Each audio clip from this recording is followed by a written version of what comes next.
Olá, amigos, desejamos muita paz a todos.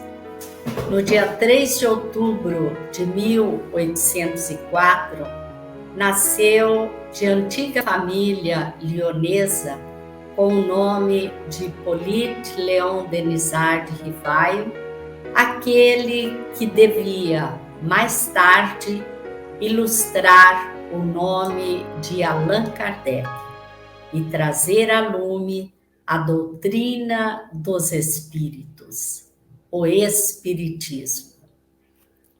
Nós vamos conversar com Marcel Mariano, que é baiano, palestrante, médium espírita há mais de 30 anos, já tendo visitado vários países e estados brasileiros, levando a mensagem espírita. É trabalhador da Mansão do Caminho, em Salvador, e voluntário do movimento espírita Você e a Paz. Olá, Marcel, que alegria estar com você. Caríssima Ivone, amigos que colaboram para a manutenção desse programa há 27 anos, iluminando vidas e consciências, aqueles que nos vão acompanhar pelas diversas plataformas digitais e redes sociais. Nossos votos de paz e de profunda alegria de retornar virtualmente à próspera Maringá. Estamos à disposição. Muito obrigada a você, Marcel. Marcel, Jesus, quando esteve na Terra, disse que enviaria o Consolador prometido para restabelecer a verdade, o que leva a identificar o Espiritismo como o Consolador. Inicialmente, estudiosos apressados, teólogos, vieram a afirmar, e depois se desmentiram, que o Consolador estaria na tarde do Pentecostes. Aquele fenômeno narrado em Atos dos Apóstolos, quando o grupo, já reconstituído dos 12 com a entrada de Matias no lugar de Judas Iscariotes, que havia cometido suicídio, eles foram visitados por línguas de fogo, por fenômenos mediúnicos que impactaram aquela residência onde o grupo se escondia das autoridades naquele período pós-sacrifício de Jesus na cruz. Haviam transcorrido 50 dias. Então todos eles saíram daquele encontro embriagados de possibilidades mediúnicas de entenderem as diversas línguas, os idiomas, de produzirem curas, porque era necessário para aqueles dias, para impactar um povo que precisava ver para crer. Então ali não se deu o fenômeno porque o tempo era muito curto. Se 50 dias antes não se tinha entendido Jesus, imagine 50 dias depois. A incultura e a ignorância eram as mesmas. Durante a Idade Média, a chegada de Francisco de Assis movimentou a cristandade, mas hoje é que ele é tido como um santo. Na época, era alguém que trouxe muito incômodo à igreja pela sua postura de convite ao regresso àquele cristianismo primitivo, simples, despojado, que não era praticado pelo Vaticano. Ninguém esqueça que o próprio Martinho Lutero fez uma visita a Roma, e quando viu o luxo que vivia o Papa, ele criticou abertamente a igreja que ele pertencia, ele era monge agostiniano, ele criticou a igreja e propôs 95 teses que contestavam a opulência anticristã do Vaticano. Ele foi excomungado. E a partir dele surge um movimento que muita gente se separa da igreja para criar um movimento paralelo. Henrique VIII cria o anglicanismo, Zwinglio, Calvino e outros criam movimentos que hoje respondem pelas chamadas igrejas evangélicas, à época protestantes, depois mudou para igrejas evangélicas, crente e outras denominações, luteranos, reformistas, até chegar à época atual, em que eles preferem ser tratados como evangélicos. Consequentemente, essas mudanças foram sendo contínuas através do processo. Então, quando viria o Consolador? Aí nós temos que procurar uma doutrina que resgate o pensamento de Jesus, uma doutrina que fale o que Jesus falou, mas traduzido na linguagem dos dias atuais, com o contributo da ciência e da filosofia. Nesse perfil, somente o Espiritismo se encaixa, porque nós somos a doutrina religiosa mais recente da Terra. Se formos procurar o catolicismo, ele é do século VII, portanto, o catolicismo tem 1.300 anos, mesmo período que nasce a cultura de Maomé, a cultura muçulmana, 1.300 anos. O budismo tem 2.500 anos de história. O anglicanismo, que é uma vertente do cristianismo, e o protestantismo tem 500 anos para cá. O candomblé, matriz africana, só chegou ao Brasil no bojo das grandes navegações, quando as primeiras levas de negros aprisionados na África foram trazidos para trabalhar em nosso país sob o regime de escravidão, que durou 388 anos, até a Lei Áurea os alforriar. Então você tem religiões bem antigas, mas a doutrina espírita é a doutrina caçulinha da humanidade. Ela só tem 164 anos, tomando como base o lançamento do Livro dos Espíritos. Mas ela atende todos os parâmetros, todas as circunstâncias e todos os dispositivos que o colocam como aquele paracleto, como aquele espírito de verdade prometido. Nós não temos altares, não temos santificação, nós não fazemos qualquer tipo de ritual, não somos remunerados, é a única doutrina que não remunera os seus profitentes no mundo. Todas são remuneradas, pastores são remunerados, padres são remunerados. O espiritismo não, os espíritas remuneram o movimento espírita para que se mantenha atuante. E o linguajar, o resgate do pensamento de Jesus e o seu ajustamento às modernas correntes de pensamento filosófico e científico dão ao espiritismo todas as digitais e características de seu consolador prometido. Mas, filosoficamente falando, o Consolador é qualquer pessoa e qualquer doutrina que seque as lágrimas do mundo e promova a solidariedade e a esperança. Hippolyte Léon Denisard Rivaio e, posteriormente, Allan Kardec. Eu gostaria que você falasse sobre Hippolyte. Essa figura extraordinária renasceu em Lyon, na França, a 3 de outubro de 1804. E aos 9 anos de idade, o seu pai era magistrado, sua mãe era professora, ele foi encaminhado para Yverdun, na Suíça.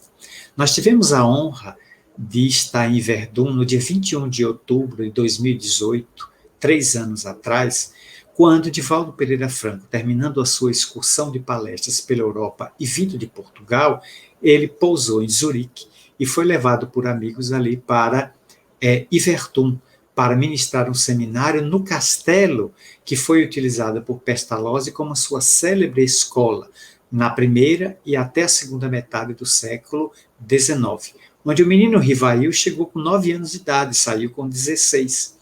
Então foram 7 anos ali, onde ele aprendeu todos os rudimentos da pedagogia, mas também toda a grade escolar que existia suscetível e disponível àquela época. Depois ele voltou para Paris e se notabilizou por ser um adolescente curioso, investigativo e depois um moço arrebatado, que desejava conhecer todos os ramos da ciência, examinar o magnetismo, escreveu sobre gramática francesa, abriu uma escola com um tio e esse tio levou à ruína financeira e ele teve que arcar com todos os custos, mas ele perseverou até o ano de 1855, quando ele já estava com 50 anos de idade. Quando ele completou 50 anos, estava no auge da idade intelectual, da sua maturidade intelectual, ele trava contato com, então, os fenômenos das mesas girantes. Ali começa a segunda fase dele. Porque, posteriormente, com a publicação do Livro dos Espíritos, 18 de abril de 1857, um sábado, às 10 horas da manhã, o professor Rivail faz questão de esquecer o seu nome, que já era famoso nas letras francesas, na gramática francesa, para adotar um pseudônimo que lhe fora revelado pelo espírito Zéfiro, que era o seu guia espiritual particular. E esse espírito diz que compartilhou com ele uma vivência quando 1000 anos antes daquela era, eles haviam estado juntos, portanto era 1850, estamos falando aí do ano 800, No ano 800, eles haviam vivido nas Galhas ali mesmo, e ele tinha sido um sacerdote druida, de nome Allan Kardec.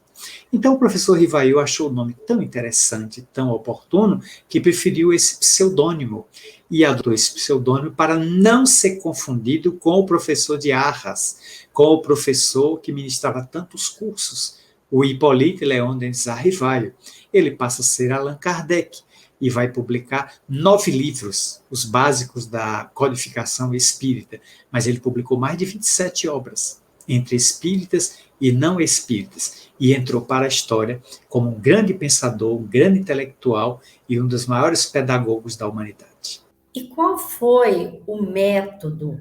Como que ele chegou a Allan Kardec, ou seja, a codificar o espiritismo? A partir dos textos que ele recebeu, que eram anotações avulsas, realizadas pelos participantes das sessões de RAPS, de mesas girantes, ele então pôde, naqueles 58 cadernos, coletar perguntas que tinham sido feitas e respostas obtidas pelas mesas que ofereciam através de pancadas.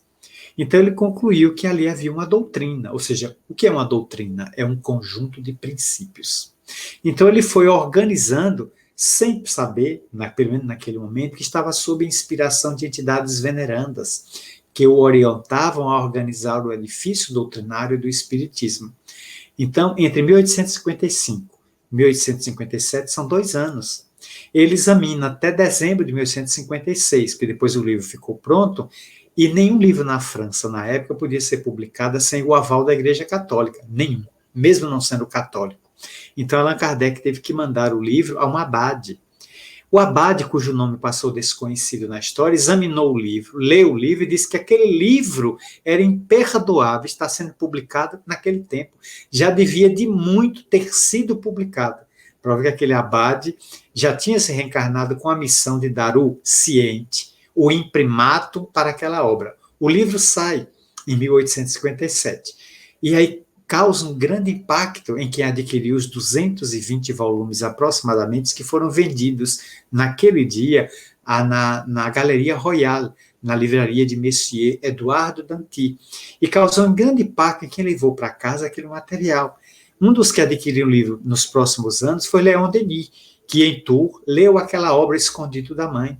Outro foi Camille Flammarion, o jovem astrônomo de 20 anos de idade somente, que passou pela livraria naquela manhã e adquiriu um livro e ficou impactado.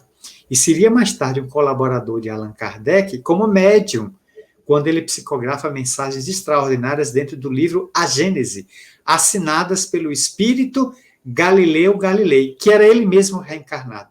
Nós temos um fenômeno aí anímico, não é mediúnico, é Camille, a nova personalidade, ressuscitando, ou resgatando, ou exumando a personalidade anterior que ele havia envergado, que foi a de Galileu, o sábio italiano, que a igreja quase levou para a fogueira. Então o edifício vai se construindo. A Kardec se atribui a construção do alicerce e do primeiro piso. O restante do piso ele não pôde concluir, porque desencarnou aos 64 anos, em 1869, no dia 31 de março, às 11h45 da manhã, vítima do rompimento de um aneurisma cerebral, e ele deixou para nós outros, os espíritas, a continuidade de erguer o edifício. Então, não é só suficiente os espíritas manterem o edifício, fazerem manutenção do edifício. Isso é muito pouco.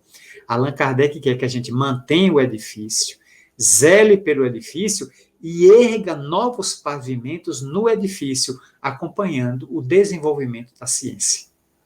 Marcel, a época da publicação de O Livro dos Espíritos, como foi a aceitação, como foi o lançamento desta obra? A Revista Espírita de dezembro de 1863, ele afirma que o movimento espírita passaria por 6 períodos.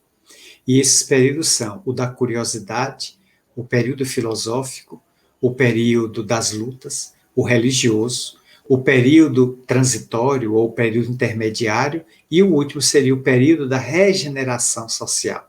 Ou seja, Nenhum desses períodos desapareceu totalmente.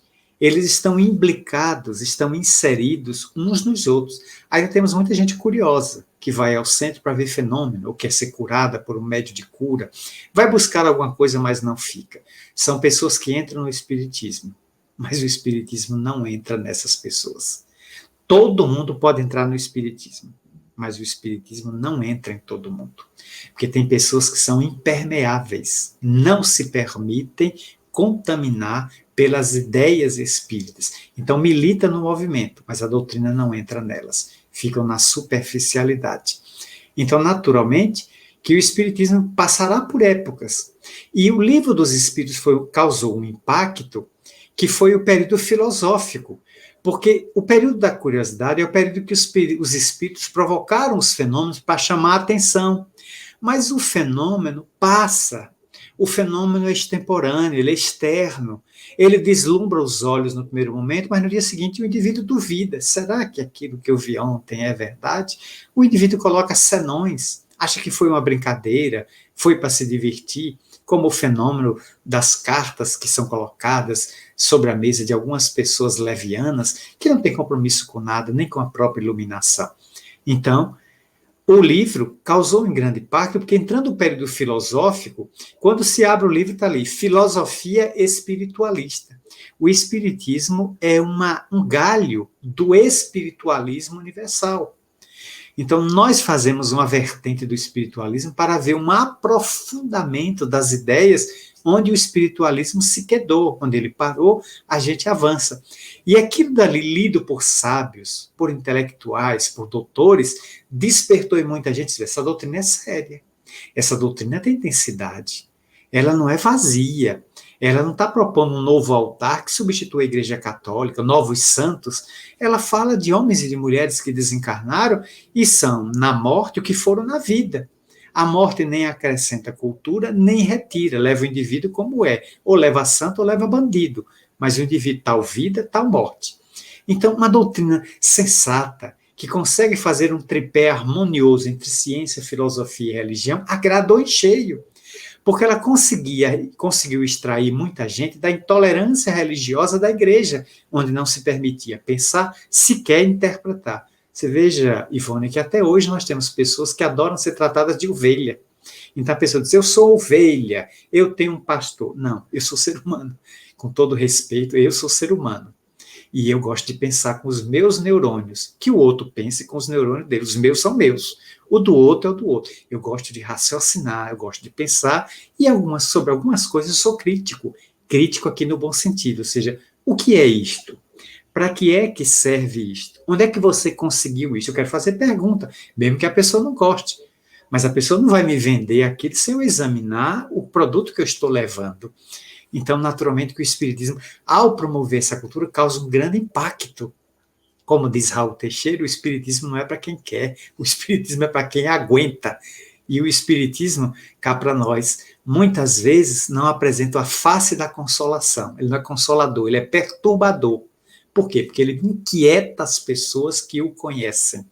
Quem conhece o espiritismo fica inquieto, porque ou faz a sua mudança ou não consegue voltar mais para a zona de conforto. Eu mesmo confesso aqui publicamente, depois que eu conheci o espiritismo há 40 anos, nunca mais eu pude pecar em paz. Considerando que nós estamos comemorando no dia 3 de outubro, não é? O nascimento de Kardec, o que você diria com relação à importância do espiritismo para os dias atuais? Quando Chico Xavier desencarnou em 2002, já temos 20 anos, o ano que vem faz 20 anos da desencarnação dele, num domingo, o Brasil se sagrava pentacampeão pela manhã. De tarde, sem ninguém notar, Chico pediu licença do corpo e saiu do corpo para entrar na verdadeira vida. No dia seguinte, o Brasil estava sob uma amálgama de complexidade. As festas do país ao pentacampeonato e o adeus ao seu homem público mais notável, escolhido em programação, em um concurso de TV, como o brasileiro mais importante dos 5 séculos da pátria brasileira. Então, existe muita homenagem à pessoa do Chico. E eu sou de opinião, com todo respeito, data vênia a quem pensa diferente, que a maior homenagem que se pode fazer a um médium do quilate de Chico não é a ele, que era sempre uma pessoa humilde e não apreciava as lisonjas, os elogios que faziam a ele. Vamos homenagear Chico, vamos ler a obra que ele psicografou, 503 livros, tê-los em casa e examiná-los com carinho, seguindo aquelas orientações que Emmanuel, que André Luiz, que os poetas, que Maria Dolores, que Irmão X deixaram. Vamos homenagear Divaldo? Vamos. Vamos homenagear lendo a obra que ele psicografou até agora e as conferências que ele continua realizando. Kardec está aí, nós não vamos torná-lo um santo, porque não temos em nosso movimento a canonização de vultos espíritas. Então, qual é a maior homenagem que eu posso ofertar a Kardec? É reler a obra dele, é estudar, porque livro espírita não se lê. O que é que a gente lê? A gente lê revista, a gente lê jornal, a gente lê gibi. Livro espírita se estuda. Livro espírita não se lê. Livro espírita foi feito para ser estudado. Porque cada vez que eu volto ao livro espírita durante 30 anos, o livro é o mesmo. Mas eu, leitor, não sou o mesmo cada vez que eu volto. Minha cabeça está mais dilatada, meu entendimento está mais ampliado, e eu vejo a mesma pergunta com outro olhar, e vejo a mesma resposta com outro ângulo. Isso é fascinante ao longo da história. A gente vai estudando aquela mesma questão 19 mil vezes, a 1019. A gente estuda ela de 1019 vezes, e sempre vê um ângulo diferente sobre o autoconhecimento, sobre a interferência dos espíritos, 459, a número 4, que é as provas da existência de Deus, a número 1, que é Deus, ela sempre dilata um horizonte que eu não tinha percebido nem navegado antes. A melhor homenagem que podemos prestar ao codificador é estudar a sua obra e, depois de estudá-la, vivê-la no cotidiano, imprimindo na conduta a mudança que o mundo anseia. Marcel, agradecida que somos pela sua participação, nós só podemos rogar a Jesus que continue te abençoando nesse trabalho que você realiza na divulgação da doutrina espírita. Muito obrigada por estar conosco. Um grande abraço, Ivone, aos amigos que acompanham o Espiritismo Responde. E quando eu olho o passado, nem acredito que cheguei até aqui. No próximo mês de novembro, no dia 13 de novembro, eu estarei completando 40 anos de pregação espírita ininterrupta. Comecei tão jovem, 16 anos de idade. E o tempo passou tão depressa que parece que eu nem acredito. E essa doutrina me libertou do cárcere e do hospício, da loucura e da alienação, dando-me um grande sentido existencial, que estou tentando viver dia a dia, momento a momento. Muito obrigado a todos. Que Jesus continue te abençoando, Marcel. E desejamos a todos vocês muita paz.